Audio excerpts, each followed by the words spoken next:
नमस्कार दोस्तों, INC TV पर आपका स्वागत है। मैं हूं भूपेंद्र नारायण सिंह। पंजाब विधानसभा चुनाव की यात्रा पर हैं और इस वक्त हम बात करेंगे जो धूरी से कांग्रेस के विधायक हैं गोल्डी जी, और काफ़ी युवा हैं, तकरीबन 40 साल के हैं और छात्र राजनीति से इन्होंने राजनीति शुरू की और अब विधानसभा चुनाव में देखते हैं कि कैसी ये जो पंजाब की ज़मीनी राजनीतिक ज़मीन है उस पर इनकी क्या पैनी नज़र है। तो धूरी से आप आते हैं, ओवरऑल माहौल क्या दिख रहा है? सबसे पहले धन्यवाद भूपेंद्र जी, आपने अपना कीमती समय मेरे को लोगों को रूबरू करने के लिए दिया। तो आज जो आपने बात की, ओवरऑल बात ऐसी है कि सबसे पहले तो मेरे जैसे युवाओं को मौका देने के लिए सिर्फ एक ही पार्टी है, वो है कांग्रेस। जो यूनिवर्सिटी से निकले हुए शातिर नेता हैं उनको सिर्फ कांग्रेस ने ही मौका दिया।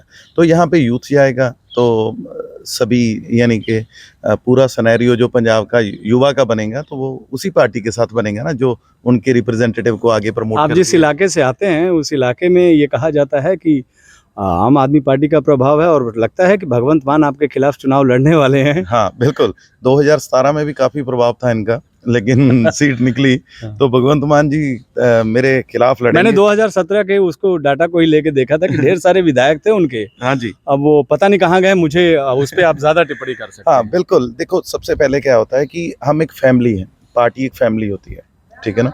जब आप अपनी फैमिली को संभाल नहीं सकते तो आप पंजाब को संभालने की बात करते हो। आपके 4 सांसद थे, कहाँ हैं वो?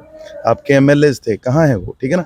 और आप बात करते हो दिल्ली मॉडल की, तो 2 टर्म एक ही आपका अभी जो मेंबर पार्लियामेंट है वो भगवंत मान है, उनको लगातार 2 बार पंजाब के लोगों ने जिताया, ठीक है ना। तो आप ऐसे क्यों नहीं करते कि संगरूर मॉडल उठाया जाए, संगरूर को पंजाब में दिखाया जाए कि भगवंत मान ने क्या काम किया है। आप दिल्ली को क्यों उठा रहे हैं?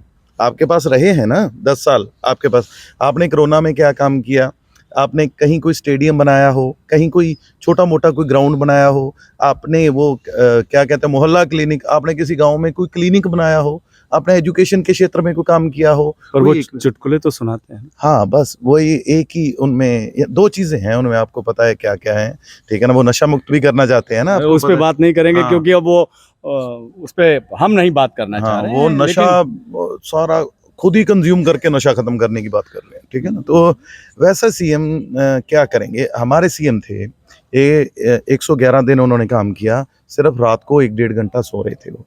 इतने, यानी कि जो उम्दा काम किए हैं अभी लास्ट टाइम में, तो उसकी एग्जांपल आप कहाँ पे ये मैच नहीं कर पाएंगे कभी, ठीक है ना। आज मैं इसलिए बोला कि उस मुद्दे पे बात नहीं करेंगे क्योंकि उन्होंने कहा था, उन्होंने कसम खाई थी कि वो मदिरा का सेवन नहीं करेंगे। अब संगरूर के लोग ये बता सकते हैं, क्योंकि बीच बीच में खबरें आती हैं कि मदिरा का कभी सेवन नहीं करते हैं, ये आप लोग बेहतर बता सकते हैं। लेकिन जिस तरह से खबरों में आ रहा है कि वो मुख्यमंत्री होंगे पंजाब के, क्या क्या काम किया उन्होंने संगरूर ज़िले को, ये लोग जानना भी चाह रहे हैं, क्योंकि खबरें ऐसी भी आ रही हैं कि मान साहब कभी नज़र आते नहीं हैं। भैया उनके, अगर उनसे पूछो ना कि आपने क्या किया, तो वो कहते हैं कि हमने सांसद में मुद्दे उठाए।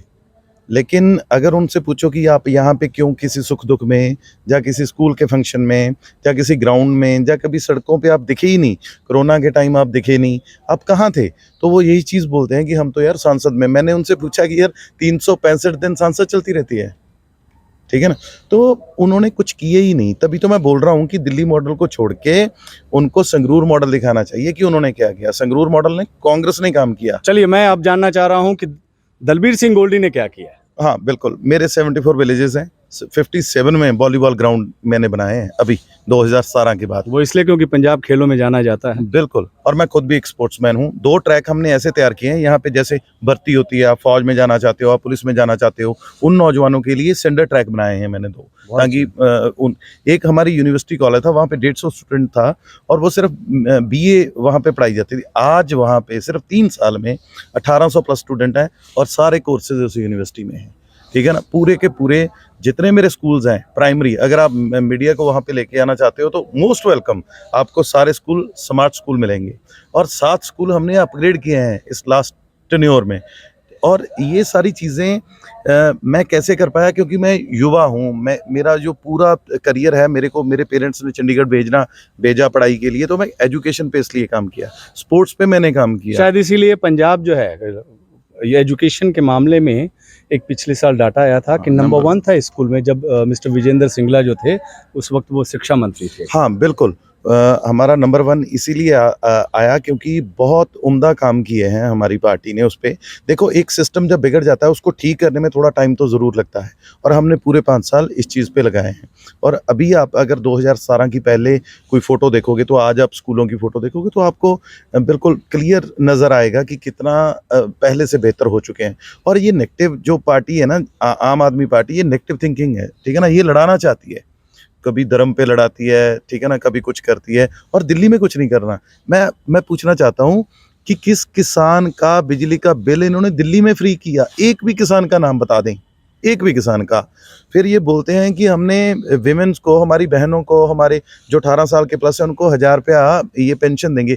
एक भी महिला मेरे को दिल्ली में दिखा दें कि जिन्होंने 1000 रुपया इन्होंने पेंशन दी हो, ठीक है ना। सारा काम तो कांग्रेस पार्टी की, जब शीला दीक्षित थे, जितने भी फ्लाईओवर्स बने हैं, वो सारी चीज़ों को ये पेंट पूंट करके, यानी कि उनको उसी चीज़ को अपना बना के दिखा रहे हैं। कितने बंदों ने इनकी पोल खोली है मोहल्ला क्लीनिंग के लिए। नहीं, मैं उसी बात पे आ रहा हूँ। देखिए, आज दिल्ली में कोरोना का ग्राफ किस तरह से बढ़ रहा है, लोग बीमार हैं, अस्पतालों की पूरी तरह से व्यवस्था नहीं है, और ये आरटीआई में आया है। इसके अलावा मुख्यमंत्री केजरीवाल पॉजिटिव होते हैं, फिर नेगेटिव होते हैं, और तुरंत दौरा करने आ जाते हैं, और वो पहले व्यक्ति हैं जो दिल्ली को छोड़कर यहाँ आते हैं और इलेक्शन कमीशन का नोटिस भी ले जाते हैं। बिल्कुल।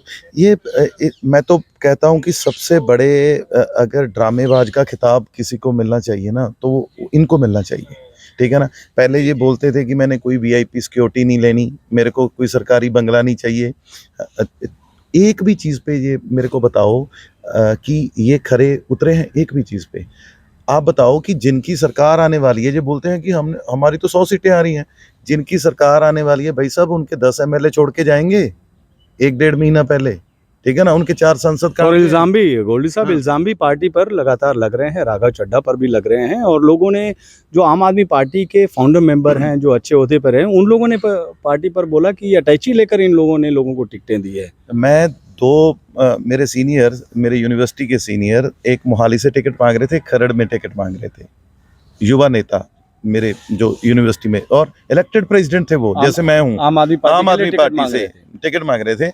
एक ही दिन में, एक दिन आप पहले शाम को ज्वाइन किया, जैसे आज हम ज्वाइन कर लें, कल सुबह आपको हम टिकट दे दें। तो आप बताओ कि ये खरीदो फरोख्त नहीं है और क्या है? मेरे को ये बताओ कि यार, इनके पास कैसा वो परफ्यूम है, क्या इत्र है इनके पास कि आप पहले अकाली दल में हो, आज आप पे छिड़क दिया, आप बिल्कुल पवित्र हो गए और आप आम आदमी के बंदे हो गए। वो इसलिए कि ढेर सारे एमएलए छोड़ के चले गए। हाँ, बिल्कुल। तो एनसीटीवी से बातचीत करने के लिए बहुत बहुत धन्यवाद, और आपके इलाके में आकर ये जो आप काम गिनाए हैं ज़रूर देखेंगे, उसकी तहकीकात करेंगे। बहुत फिलहाल इतना ही। आप देखते रहिए एनसीटीवी। नमस्कार।